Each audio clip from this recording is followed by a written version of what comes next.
And joining us now, he was the host of The Night Train, The Velvet Voice on WMEX. Now he is the general manager. He's gone into management for WXKS AM, the most popular DJ really in this town in the 50s and 60s. Please welcome Arnie Woo Woo Ginsberg.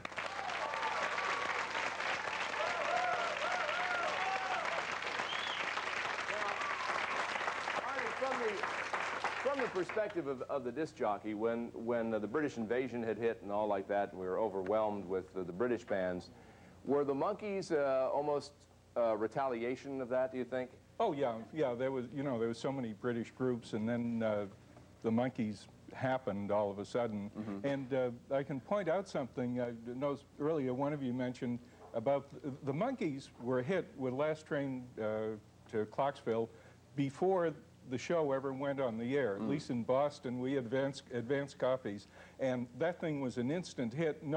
There was no visuals of the Monkees. It was the song itself, so it had a lot going for it before you guys were ever seen.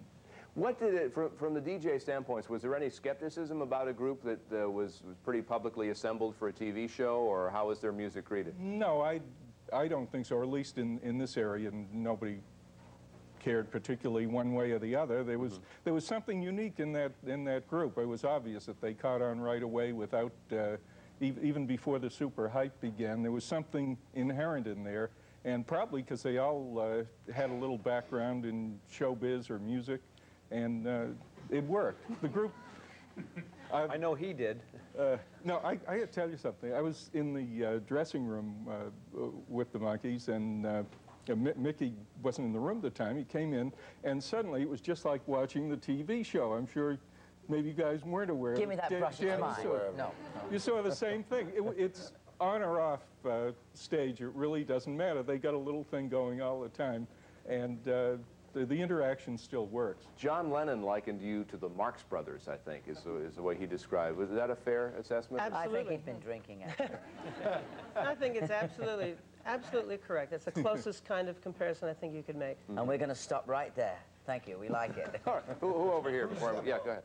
Speaking of John Lennon, the question I wanted to ask you was, what kind of new music do you guys all like to listen to now? And does anybody really influence you at all? Well, personally, I listen to Beatles and classical, and that's about it. I'm a DJ. I listen to anything they force me to play. Anything they force you to play? Absolutely. It's my job. I push the button, on it goes.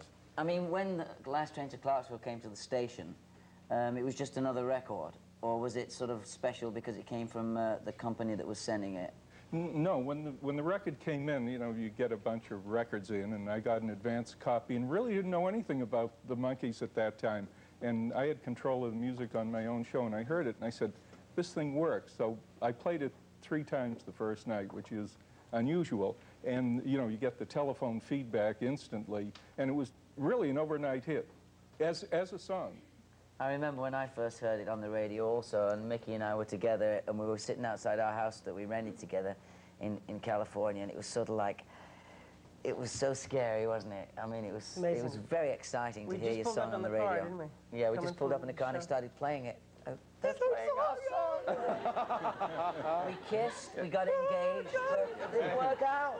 One time I heard one time I heard a Partridge Family, the first time I heard a Partridge Family song playing on the radio, all I could think was, I wonder who really sings that.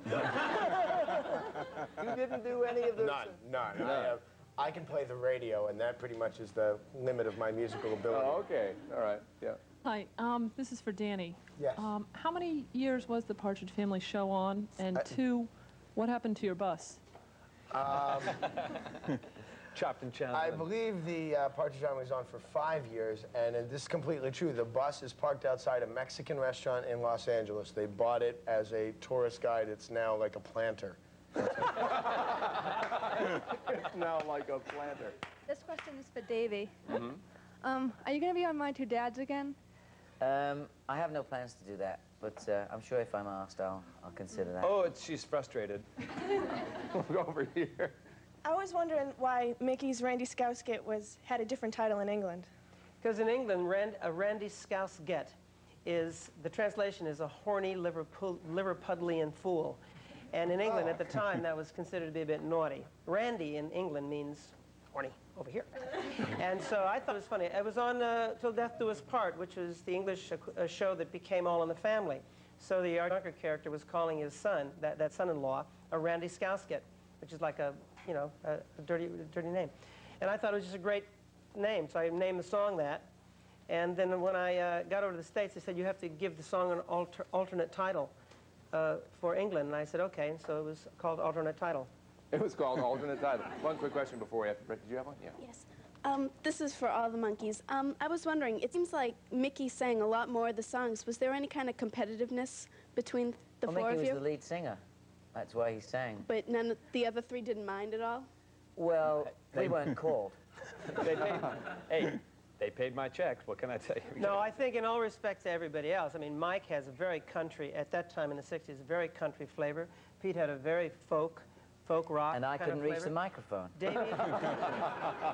Davey has a very Broadway talents, and I kind of did them, I think, more by default, because I was the only one that could scream and have that kind of silly, kind of screaming voice. We have to break. Then, I've learned how to scream since then, too. So. Okay.